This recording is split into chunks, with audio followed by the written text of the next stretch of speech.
A candidate wins an election with only 29% of the vote.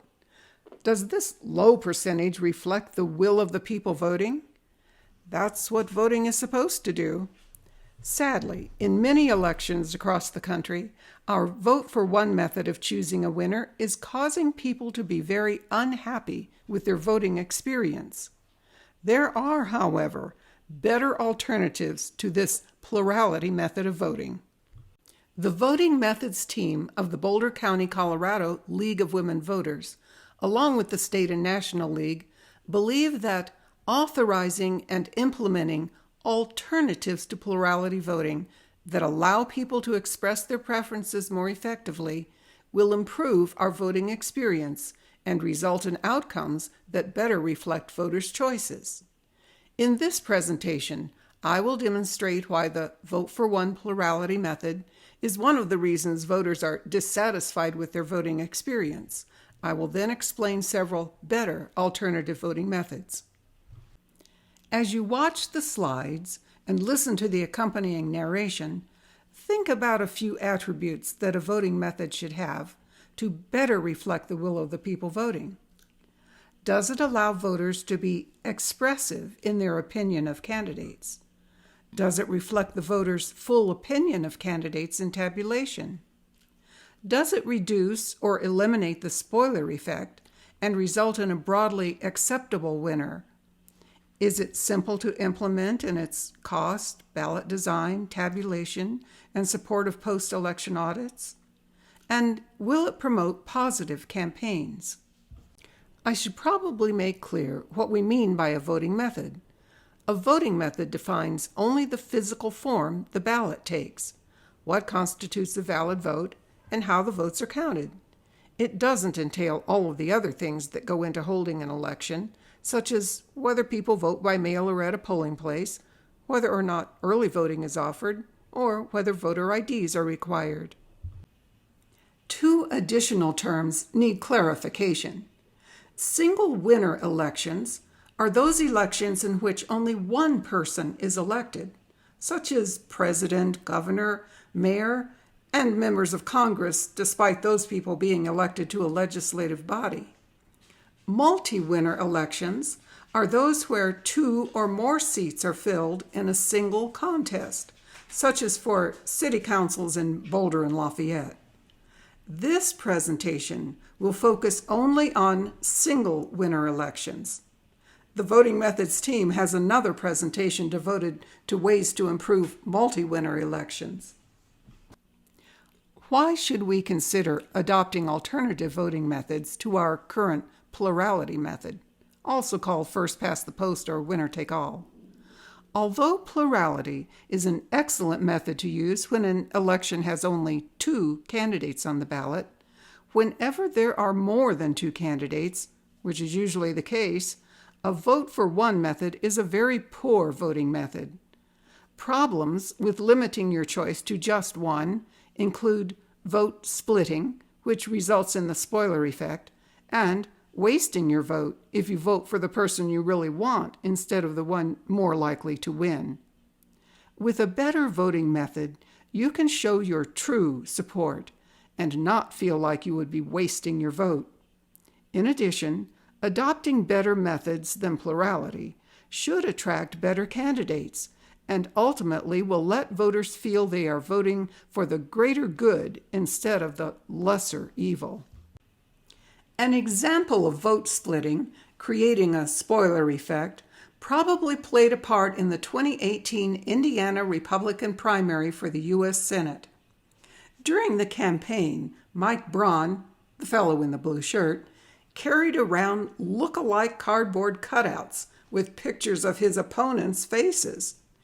He hoped to convince voters that his opponents were clones of one another. Perhaps Braun's win can be credited to this strategy because he won with just over 41% of the vote, while his opponents split the remaining 59% support about evenly. Often with plurality, when there are lots of candidates on the ballot, the winner who is first past the post just wins by a nose. even though most of the voters had chosen other candidates. As you can see in this 2018 special Republican primary in Ohio, which had 9 candidates, the winner got only 29% of the vote, and the person in second place got 28%. When someone wins with this kind of percentage, how does this make the voters feel about the election? Would you feel as if your voice had truly been heard? Unfortunately, there is no perfect voting method, but fortunately, there are better voting methods that help solve these problems, that allow people to express their opinions in different ways, that are implemented differently, and that may return different results for the same set of candidates. Let's now compare 3 major types of voting methods: the vote for only one candidate, plurality method, rating the candidates using either approval or score methods, and ranking the candidates using an instant runoff tabulation process. To do this comparison, we'll follow a registered voter in a small rural town as she participates in a hypothetical election for the town mayor. I'll call her Vicki Voter. Vicki, along with all of the town's voters, will vote using different voting methods and will vote their ballots the same way with each method. I'll do a little magic to make sure only the method changes, not the voters' preferences each time they vote. Vicki's town votes by mail. When Vicki opens her ballot, she sees that just as she has voted in all of the elections she has previously participated in, she has to choose only one of the 5 candidates for mayor. But Vicki has a dilemma.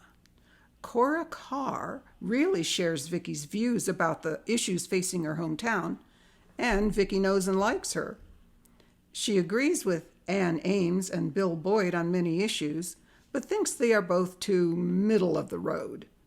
Unfortunately, they seem to be stronger candidates than Cora.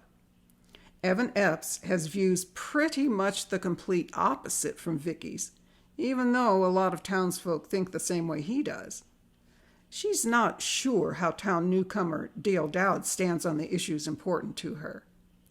Vicki is savvy enough to realize that her vote might be wasted if she votes for Cora.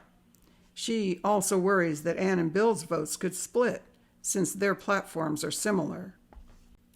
So that her one vote has a chance to matter in this election, Vicki decides she'd better vote for Ann Ames, who seems to have more support than Bill Boyd, even though Vicki personally likes him better.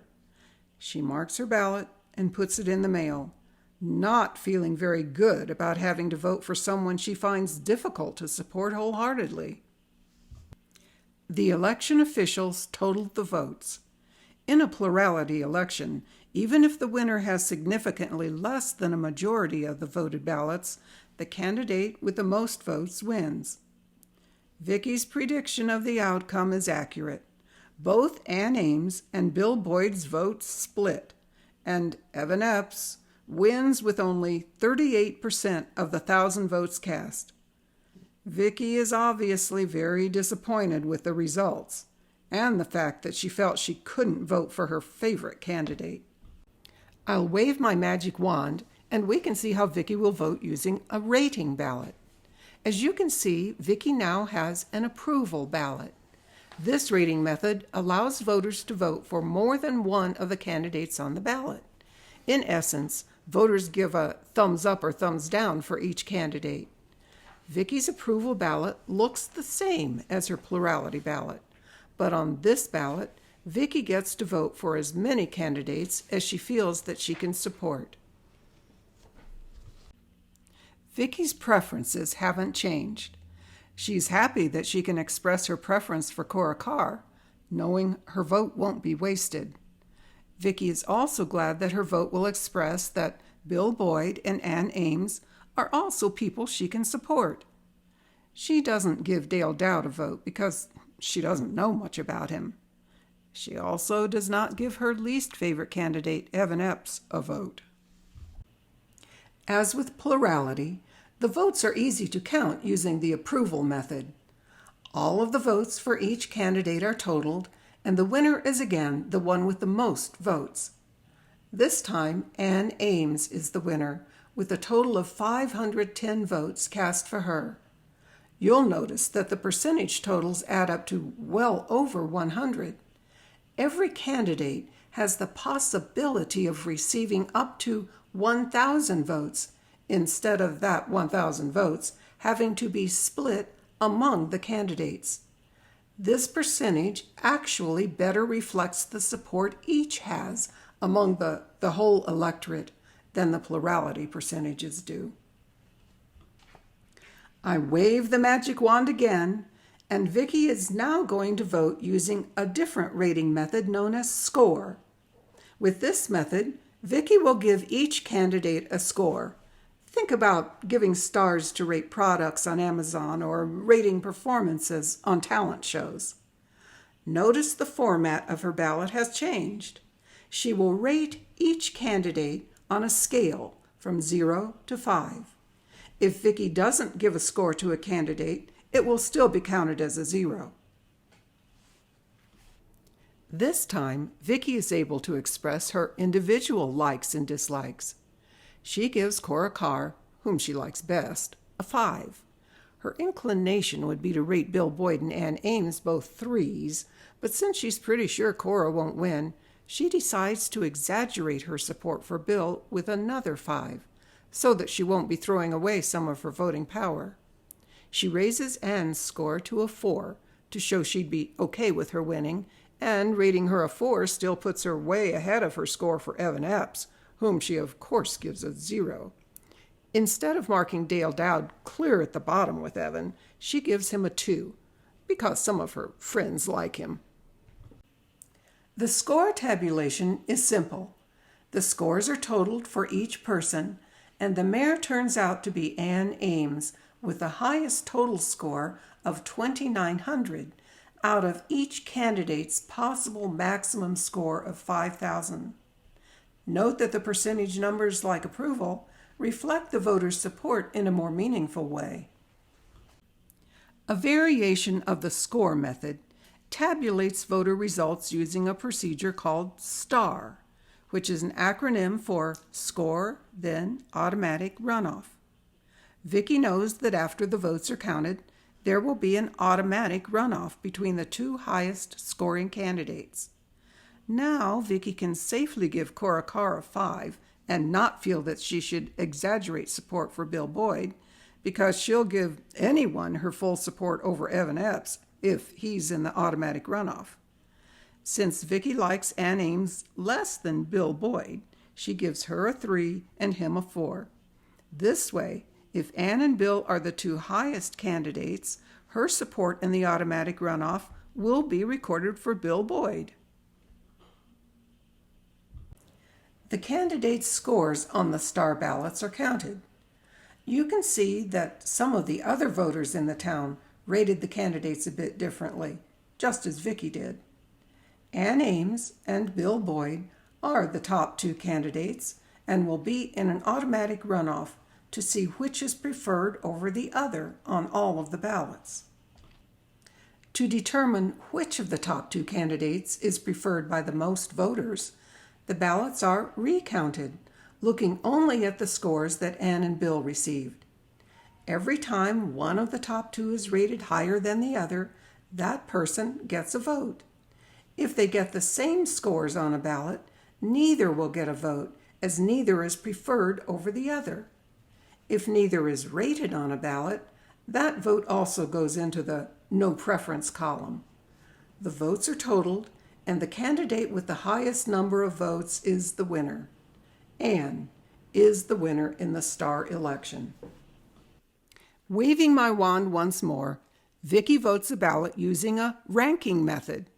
The term ranked choice voting, or RCV, is getting a lot of press these days, but it is an umbrella term which can refer to half a dozen or more different versions, some for single winner elections and some for multi-winner elections. Vicki's ranked voting election is known as instant runoff voting, or IRV. Notice that the IRV ballot format is different from the other methods we've discussed. This time, Vicki has the opportunity to rank each of the candidates, which can be more expressive than plurality when her favorite is not one of the top two frontrunners. She can say which one is her first, second, third choice, etc. We're not surprised by Vicki's choices, as she ranks each of the candidates in the order of her preference. In some elections, the voter is limited to their top 3 or 4 candidates, but Vicki gets to rank all 5 on her ballot. As we can guess, Cora Carr is her first choice, Bill Boyd her second choice, Ann Ames her third, Dale Dowd her fourth, and Evan Epps her fifth. The first step in an IRV tabulation is to total the first choice rankings on each ballot. A candidate can win in this round if he or she gets at least 50% of the total ballots cast. You can see that in this mayoral election, no candidate comes close to receiving 50%, so the tabulation goes to a second round. In the second round, Dale Dowd is eliminated as he received the fewest first choice rankings. The 20 ballots which mark Dale as first choice are reviewed, and their votes for Dale transferred to the candidates marked as these voters' second choice. As the table indicates, 9 of those 20 ballots marked Evan Epps as their second choice, increasing his total to 379. 5 marked Ann, 4 Bill, 1 Cora. Notice their new totals in the table. One of Dale's ballots had no other choices marked, so it becomes an exhausted ballot. Again, you can see on the table that no one has 50% of the 999 non-exhausted ballots, so the tabulation goes to a third round.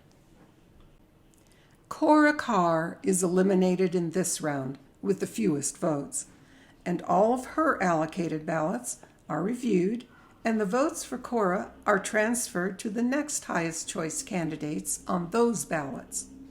Vicki's vote will now go to Bill, who was her next highest choice. 2 of Cora's ballots have no remaining available choices and thus become exhausted ballots. Her remaining 49 votes are transferred to the next available highest choices. 4 go to Evan, 19 to Ann, and 26 to Bill. When we look at the new totals, there is still no candidate with 50%, so the tabulation goes to a fourth round. In what will be the final round, there are only 3 candidates remaining. As you can see, Bill Boyd has the fewest votes and is eliminated, leaving only Ann Ames and Evan Epps as the final 2 non-eliminated candidates. All of the ballots allocated to Bill are reviewed. 12 of Bill's ballots do not have either Ann or Evan as available choices and are thus exhausted. All of Bill's remaining votes are transferred to whichever of these final candidates is ranked higher than the other. Since Vicki's ballot had Ann as her next highest available choice, she gets Vicki's vote. Ann adds 196 to her total, and Evan gets an additional 72. As you can see, Ann comes out on top with 54% of the remaining 985 non-exhausted ballots and will become the mayor. Even though Ann wasn't Vicki's first or second choice, she feels as if she has been able to vote her conscience, and she's satisfied with the election results. Now that Vicki Voter has shown us how different methods work when voting, let's look at the attributes I asked you to think about during our examination of the different methods. As you recall these attributes, think about which ones would be most important to you as a voter, or most important to an election official, or to political parties and candidates. On the chart, you will see green thumbs up and orange thumbs down icons, which show the degree to which each method fulfills the attributes, either positively or negatively. 2 thumbs up or down indicate a strong degree. 1 green thumb up will show a partial degree which leans more toward the positive, and 1 orange thumb down will be a partial degree leaning more toward the negative. When we look at plurality, the only positive attribute is its simplicity. Voters only need to have heard of and show support for one candidate in order to fully vote their ballot. Also, election officials have a long-established procedure to conduct plurality elections. The approval method has all green thumbs up. It gets only 1 green thumb up for expressiveness and in reflecting the voter's full opinion, because voters can't give an opinion on different levels of support, other than to say support or don't support. Approval voting is very simple to implement, so it gets 2 green thumbs up for this attribute. Candidates can get support from every single voter and therefore should be incentivized to run positive campaigns, so it gets a green thumb here. Scores attributes show all but 1 green thumbs up. It gets 2 thumbs up for expressiveness because it lets the voters show a level of support for each candidate, and the tabulation process will reflect the voter's full opinion. It has an orange thumb down for the simplicity of implementation because it adds complexity in such things as ballot design and tabulation.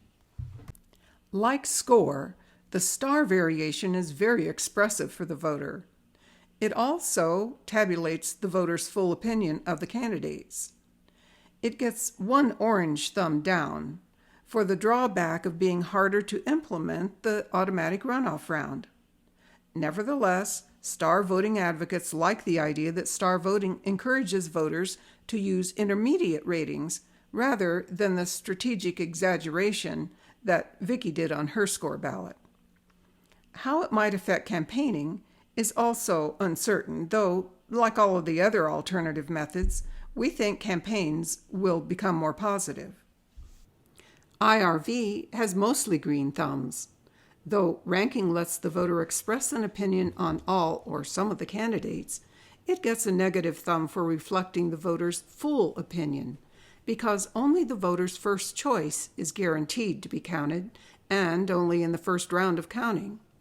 If an IRV election is decided in the first round, then the election is more like plurality. If you choose to only rank 1 or more non-viable candidates on your ballot, and those candidates are eliminated in successive rounds, your voice will not be heard in the final round. Similarly, if you rank any candidate below either of the 2 candidates in the final round, your support for those candidates will not be reflected. IRV also gets an orange thumb down because it's more complicated to implement. Even though the chart shows a few orange thumbs next to attributes of the alternative voting methods, all of these methods are better than plurality. They will yield more voter satisfaction, and their use should increase voter turnout and participation in the election process. Remember, even though there is no perfect voting method, there are better voting methods. As Voltaire, an 18th century philosopher, advises, don't let the perfect be the enemy of the good. This presentation's main takeaway is that using better voting methods will improve the voting experience and result in outcomes that better reflect voters' choices. We hope that you will share this information with others, because we all need to try to make democracy work better. If you would like to find out more about better voting methods, please go to our webpage where you will find tons of information. Thank you for watching our presentation. We will welcome your comments and questions.